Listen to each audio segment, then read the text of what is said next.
Jambo yenu, mbote na bino. Karibu sana kwa emission yetu tuongee naomba. Mimi ni Omba Kandakanda na mimi nitakuwa presentateur wa hii emission. Leo tuko na sujet moja ya nguvu sana. Sujet moja watu mingi wanaongelea kama ni sababu sana. Ni sujet moja yenye iko inaleta discussion mingi sana. Tutaongelea leo lugha. Jua nini lugha? Mwingine yetu, pays yetu Congo, kwa lugha mingi sana. Kwa plus ya 250, 450 lugha. Tuko na 4 langues nationales zetu zenye Kiswahili, Lingala, Chiluba na Kikoko. Mais tuko na langue moja officielle na kwa administrative, na ndio kwa lingua franca nchi yetu, na kwa français. Maana ile ndio natukusanisha shii wote fasi moja. Jua mwenye aongee lugha yangu par exemple anaongea français na watu wasikiliza. Mwinchi tukabambisa Kongo. Tunapaswa bakia vile. Tunapaswa endelea tumikisha français sa lugha kutukusanisha fasi moja. Toma pays exemplaires ziko mingi sa vile Tanzania mu Afrika. Biko na lugha mingi ya plus ya 150 lugha mwicheo. Mais lugha hapo wanatumikisha lugha hapo yenye kwa administrative officielle ni Kiswahili. Kiswahili inaidentifie Tanzania. Wakaenda Tanzania kama wanaongea Kiswahili. Jua nini shie nchi yetu sa Kongo? Hatuwezi kuwa na lugha moja yenye iko ya Kibantu, yenye pan-africain, inatu representer shi, inatu identifier shi, sa vile kumwase mnapoenda Kongo, wanaongea lugha fulani. Enda Kongo, wanaongea Lingala, wanaongea Chiluba par exemple, là on a Kikongo ndio kacho langue na ba identifier. Joma leo hapa kwa plateau ndabona bandugu wangu barafiki nitadiscuter kidogo juu ile sujet. Mais juu ya kufuata emission zetu zote, unaweza subscribe, unaweza share, unaweza like. Na kama kuna opinion, kuna wewe unaweza commenter fasi ya commentaire. Karibu tena sana ile emission tuongee naomba.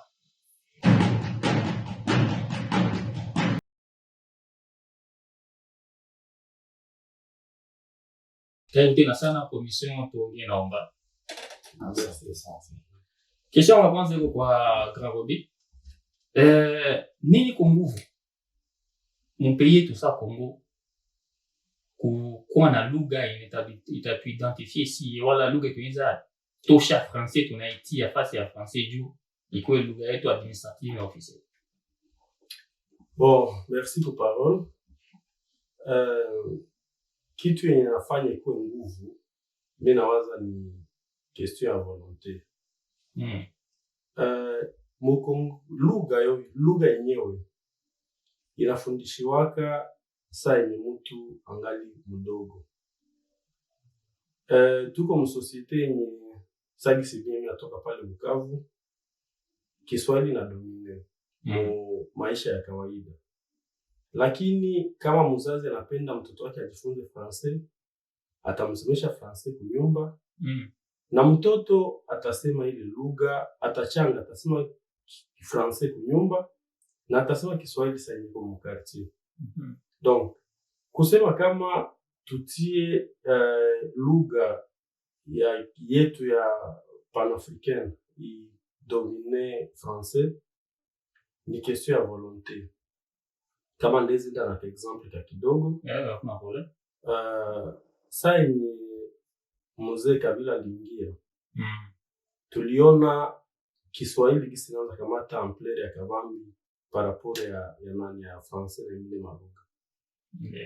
Na hata Armenia wakati ya Mobutu ilikuwa domine na Lingala, ilifika wakati yenye bajeshi wote ba Kinoa au wote walikuwa wanasema Lingala zamani, banaanza kamata lugha ya Kiswahili.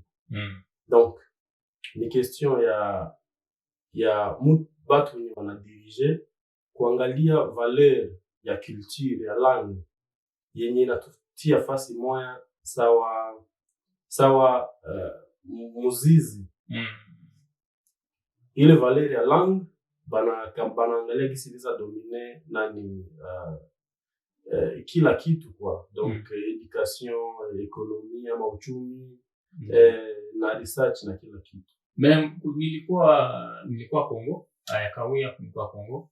Nilikutana hiyo example kidogo tu. Mtoto wa 5 ans anakomala Mkongo, anazaliwa Mkongo, na aliongea Kiswahili wala Lingala. Anaongea tu Français. Naye na bazazi yake wanaangalia ke mtoto kwa intelligent, ndio anaongea tu Français. Ni mentalite gani tuko nayo? Nini natuharibisha tukwe vile anza? Mimi nadhani kinatuharibisha zaidi ni mtu unapendaga kile kitu ambacho unakifavorize au kitu ambacho unakiona kama vile ni idol kwako. France, unaona France iko na nafasi kubwa sana nchini kwetu. Tuna Wakongomani sisi tukisafiri hivyo kwenda kwa Ufaransa nini, tunarudi tunaendelesha tu kufavorize Kifaransa. Sisi tunaiona kama ile lugha ya Kifaransa, tunasema tunairomantize vile, tunaipenda sana, na ile lugha inatufanya na wale wazee wetu wale ni kitu cha mental. Yaani mzee generation ya kwanza ilienda, ulipigwa fimbo juu ya lugha yako ni mbaya, nyingine inakuwa inasema lugha yako kwamba isha kuingia kichwa sana, mwisho na wewe lugha yako unaanza kuichukia, unaanza kupenda Francais na haupendi kuidevelop lugha yako, so unaona kama ile lugha yako kwa limite. So hicho ndio kinafanya haujisikile nguvu ya kumfundisha mtoto wako, kwa sababu na wewe ushaona lugha yako ni lugha ambayo iko limite. So kwa hiyo ndo inayo mentalite na wewe unaipa mtoto wako hivyo. Ni mentalite inaanza tangu zamani. Generation na generation bele tushie balipigiwa fimbo, bengine balikufa, wengine wakata mikono, wakata miguu, juto ba imposer ile français na batu bayongee mu Kongo. Ta ile histoire ilishapotea, ubibatu bana negliger juu ya kuangalia kama hii lugha haikukuya mu volonté ya juu itutengenezee wala juu itufeshe tuko ba intellectuel, mais ilikia juu bantu dominer na juu batupiga fimbo. Ile mentalite ile histoire juu ni batu wese kudia ndani juu batoshe ile lugha. Ndio ndaza nikajibia hapo kidogo niruhusu Unajua tuseme shujaa wetu, yani hero wetu wa taifa Patrice Emery Lumumba alisemaga kuna siku Afrika itaandikaga historia yenyewe. Itaandikaga yenyewe historia yake Afrika. Na akasema hiyo historia haitakuwa kutokea Washington, Paris au London, itatokea kwa sisi wa Afrika.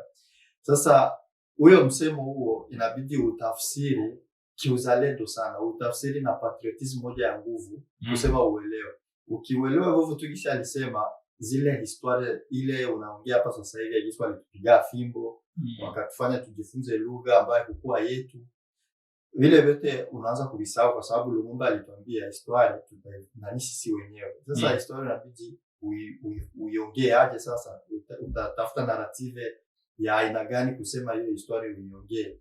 Kwa sababu nadhani wazazi wetu wangekuwa kwa wanaongea hii lugha ya Kifaransa, hii ni lugha yenye ilikuja na meli, ilikuja na bato. Haikuwa lugha yetu.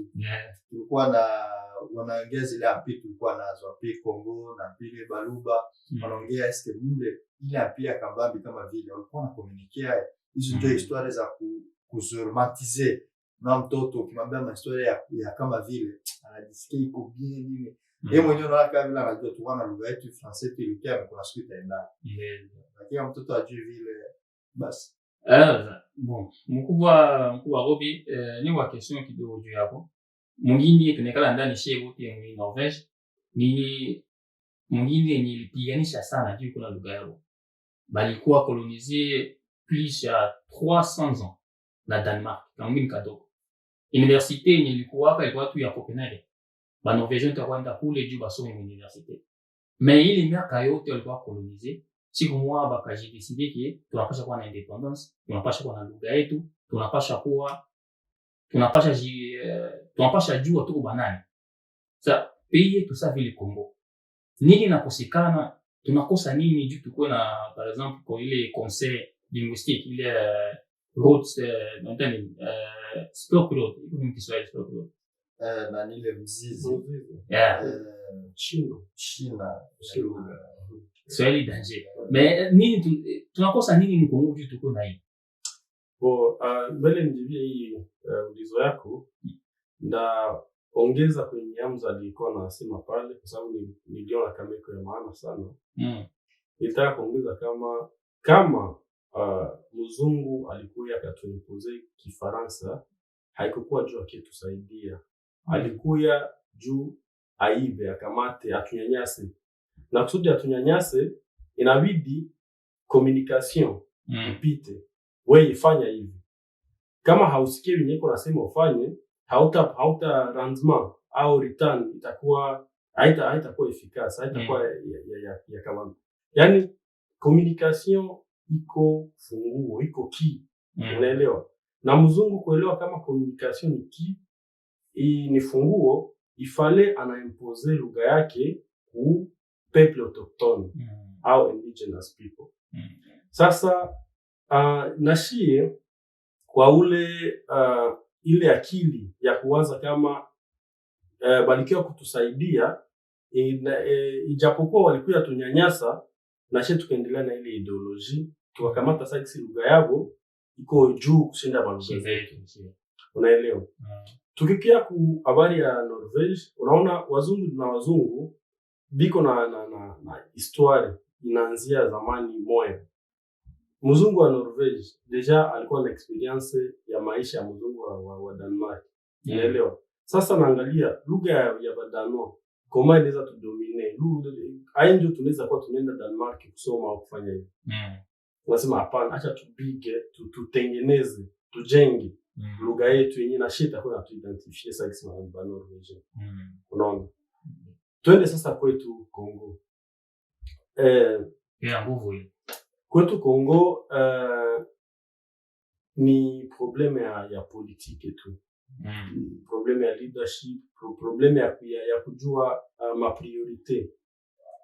Wakati lugha iko question prioritaire, iko inakamata place ya kabambi msosiete, chez tunaignore, tunapatia avantage malugha za waetranger na sana lugha za wazungu. Unaelewa? Sasa zile lugha za wazungu zinatufanya kukua domine zaidi. Wakati gani tunaweza ongea kitu yenye natuconcerne si sawa Kongomani, na mzungu asisikia watafute interpret. Nashe tumutese unaelewa? Lakini ajiintegre tuseme na tafute integration. Lakini si huko mpei yako, wewe unatafuta tena integration mpei yako. Mzungu anakuja, unaweza ongea Kiswahili, atafute interpret mtamwambia. Lakini wewe unaongea Francais yenye haumetilize mzuri, kisha hauko libre kupana ide ya vinyo watafuta tamka. Unaelewa? Donc kuko moyo yenye unaona sasa mulangaje kuna waka moyo yenye unaweza tia corrective plus. Unasema hii inafika. Lakini tellement Francais haiko lugha yako, unakamata tu moyo hivi unatia pale. Me haifike pale kwenye kwa atafuta ifike. Unaelewa? Sasa shie tunajirudisha nyuma sana na tunapatia lugha za wazungu Valeria Kawambi, inafanya shie tunaendelea kwa domine. Donc sasa mimi ndeza sema leo sai colonisation ndio ilikuwa kufimbo, ilikuwa ku matendo ya mingi, lakini shie mu 21e siècle tunaendelea kuwa colonize na lugha. Na inabidi tutafute solution kwa ile problem. Ndio, merci ça les réponses. Ni lazima sana unasema yote wawili. Kwa jitesea nini? Jinsi tunasema. Lugha haiko yetu. Lugha unaenda isoma, unakuwa sasa vile malgré abakupige fimbo. Mais uwepo kwa jipiga fimbo juu ile lugha. Ile lugha natuma watu wamingi wako ba escroc. Donc ukakuwa ongea français, wewe ndio uko intellectuel, wewe ndio uko nguvu, wewe ndio ulisoma.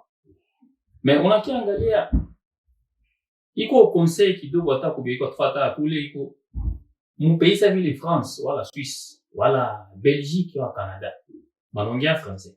Mais ile mwanchi kuko bapumbavu wanaongea français, kuko bamwizi wanaongea français, kuko ba chapanda lazima wanaongea français kushinda wao mko ajitefe le français mkongo.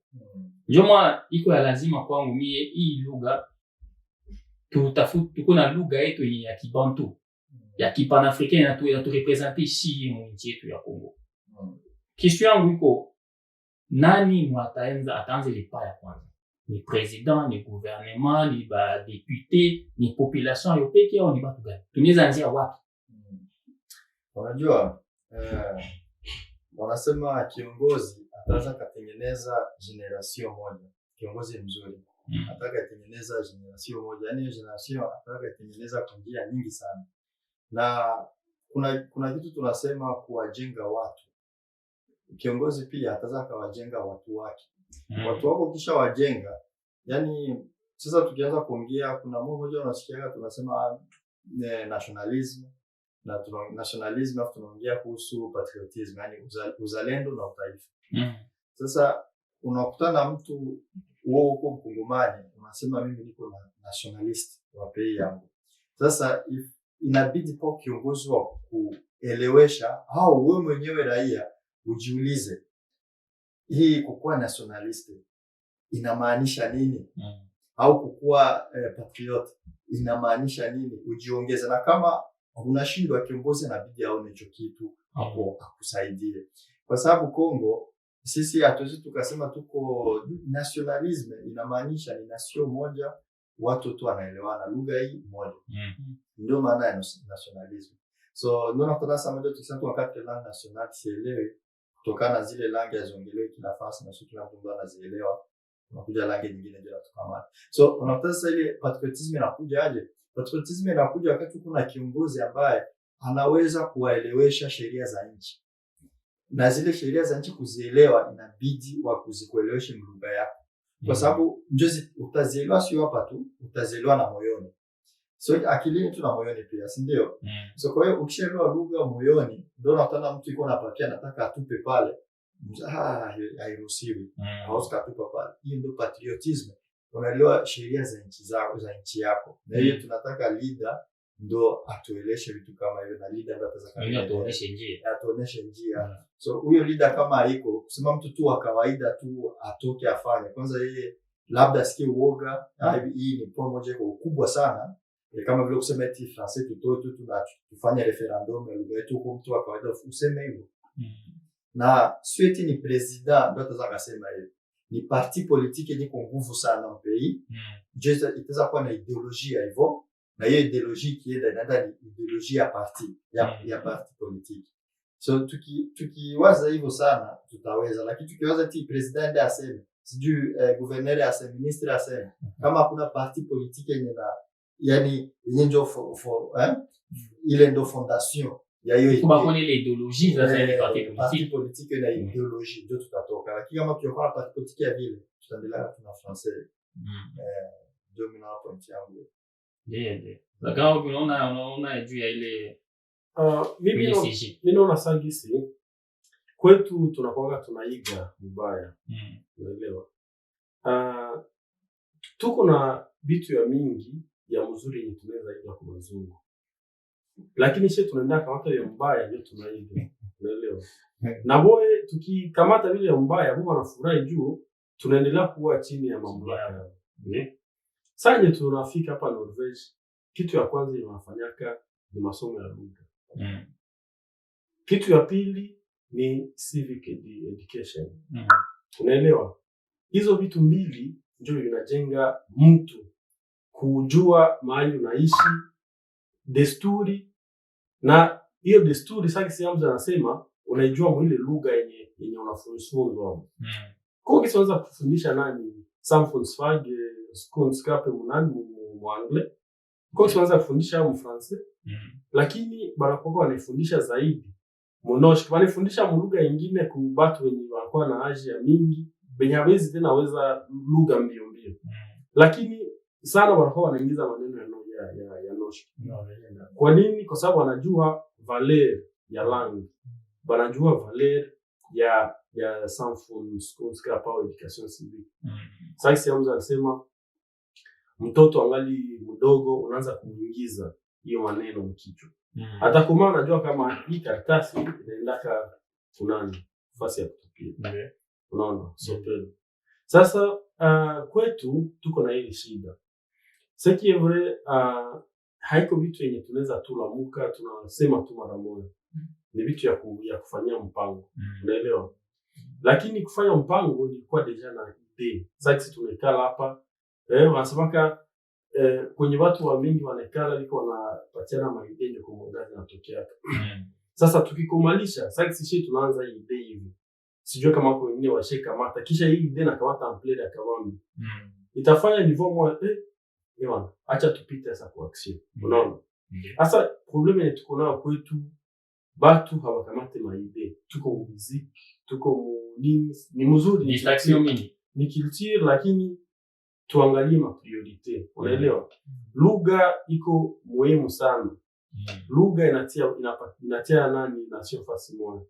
Na kama tunawakia muide ya kuwakia mu français bon mpaka siku gani?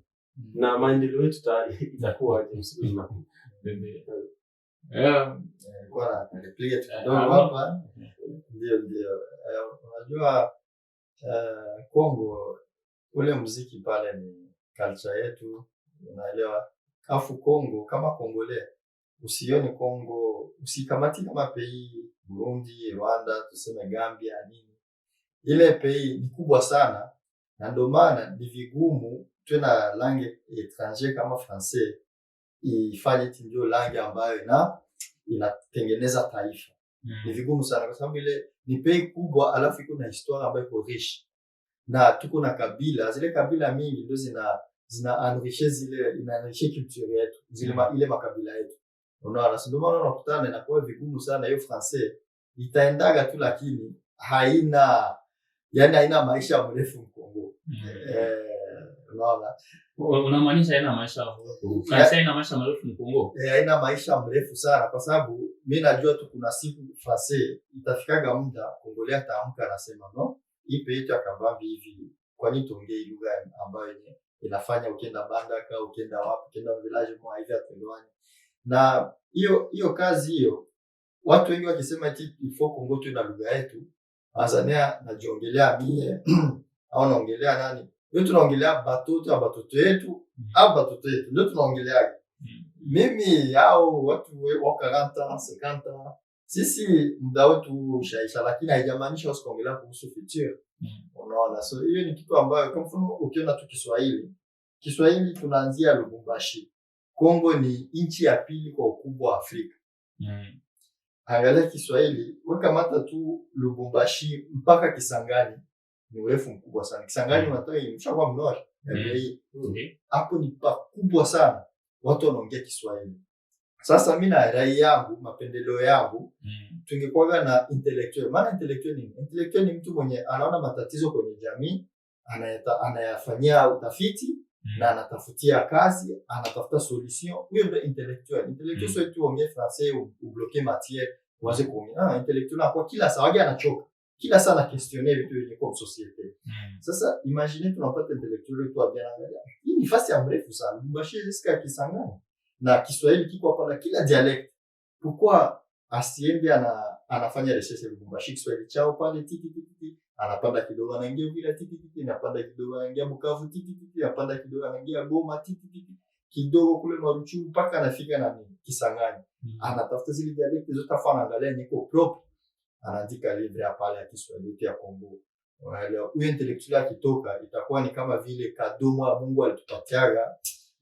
Iko sijui takia mu histoire tukienda Lingala na ungine nda kule Bandaka ni tushafanya research tunafanya tushafanya research ni tuko fonaidi nazo tufasa sa referendum entre imalange tufanya research tunafuata ma research hizo 4 langues zote nationales hazo tufanya referendum entre hizi tuchague ipi tunafanya mavote generation zinakia zile za mbele hata nani ndio ni kazi ya nguvu hiyo kazi ya tikiti kwa sio watu watalamuka kesho ndio nasema talamuka leo tu na lugha inabadilika français inakuwa kama lugha ya tatu hatujui mais inapaswa anza fasi inapaswa anzie na ile fasi inapaswa anzie huku mtu mmoja diskitaka naye juu ya hii lugha akaniambia kamata example ya mtoto mwanza maternelle tikisa na anaanza primaire tikisa na mwanza primaire na anakuwa anapresenter kwa 6e ule mtoto wa 6e deja kuna 12 ans iko a 12 ans kwa ile 12 ans lanzo maternelle par exemple sema ule bashaanza kufundisha Lingala ndio lugha yako itakuwa officielle ile 12 ans ushakuwa unaanza unaiongea sasa vile lugha yako sasa lugha maternelle yako donc ni ile tu les volontés ya kusema hivi tunasema referendum banafaa. Tunachagula par exemple lugha yetu Swahili au Lingala, basha tengeneza ndio lugha tutaongea, ndio lugha yetu hii. Inaanzia mu generation ya mpya. Banaanzia na watoto, tikisi banapanda. Tikisi bankia komala afika maisha ma 12 ans. Tikisi watakuwa maisha yengi ndio ba ministre ba. Ndio ba president ba. Ushakuwa president ushakuwa na ile lugha yako yenye ishakuwa officiel na kwa administrative na français natoka deja ni kitu lazima hapa mwenye yetu. Mais ni nguvu kuangalia mu system kingaliki nayo sasa. Watu wengine watakwambia tutakula lugha. Utaanza waza lugha na japo ya ona chakula mtumbo. Ni madeba mwaze ziko nguvu. Mais tutakamata hapa pause kidogo parce que tuko na tema mwa mrefu na tema kabambi sana. Mais tutendelesha après quelques minutes.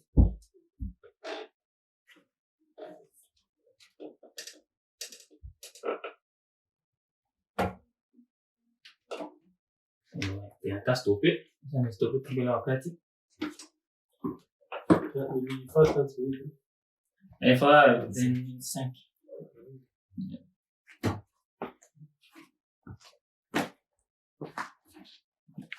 Karibu tena kwa emission tutuongea naomba pana pause kidogo ya publicité. Mais tunarudia tena kuhusu sujet ya tuongee kuhusu sujet ya lugha. Mu Kongo tuko na lugha hii ni national tunasema Lingala, Swahili na Chiluba na Kikongo. Mais sasa tunasema tunafika muita yenye tunafanya referendum na tunafanya chagula lugha yenye itakuwa officiel au administrative. Tunataka tukamata Lingala ni lugha yenye kwa Lingala lugha ya yulu sana Mkongo. Mais ni lugha yenye iko nayo ya muarme. Mangambo mengine ya Baswahili kufasha kuongea Lingala kwa Tanzania uko sawa vile mwizi wala esco mtu mwenye iko atafuta donc bita wa Sudan anaanza kupiga hata tuseme. Mais tunaweza chagula lugha gani yenye inaweza par exemple te représenter ça vile Kongo, inaweza identifier ça vile Kongo. Lingala, Swahili, Chiluba ama Kikongo. Ni ça vile mweza préférer nini tuseme? Selon mimi ile kufikia kwa hatua ya kuchagua lugha ni hatua ya kabambi sana. Ni hatua ya kabambi sana yenye vita mingi sana iko katikati ya pale. Wazungu wanakuwa wanaogopa na hawapendake kuteza. Deja Kongo ndio nchi ya kwanza inasemeka mu français mu dunia na ku français ile iko kitu ya kusha chunga na nani na Valeri kwa juu kama iko vile deja na classer lugha ya français ku niveau ya kabambi ku niveau mondial hata kwa nations zingine na nyingine kisha yule ya pale inafanya ke lugha yao isikuwe mzile lugha zitapokea msiku zinakuja. Inaonekana kama ni ujasiri ya kabambi sana kusema kama tutoe lugha ya Kifaransa kusudi tuikalishe lugha yetu, lakini inabidi tufikie pale. Unaelewa?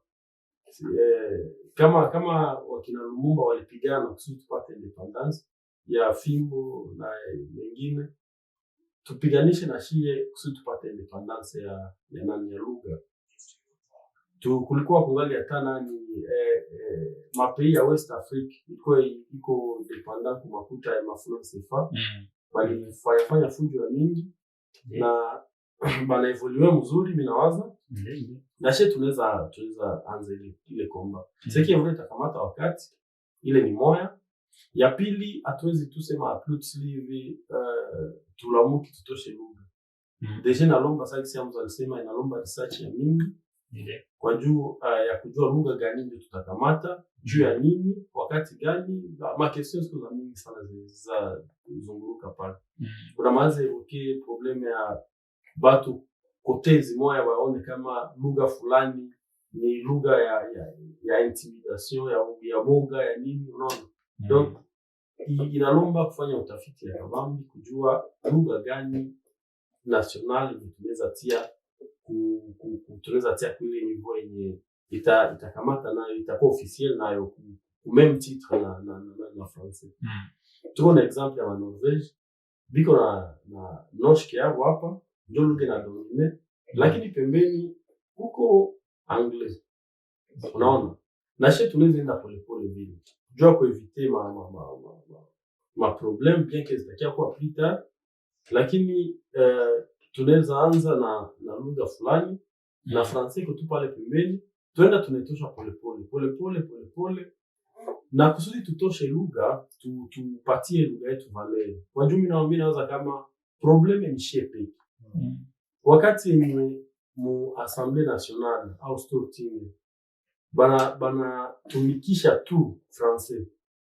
Wakati gani ule député mwenye alichaguliwa mu village fulani au fasi fulani mwenye anajua sema français atapana maneno yake. Unaona? Deja nakuwa bloqué.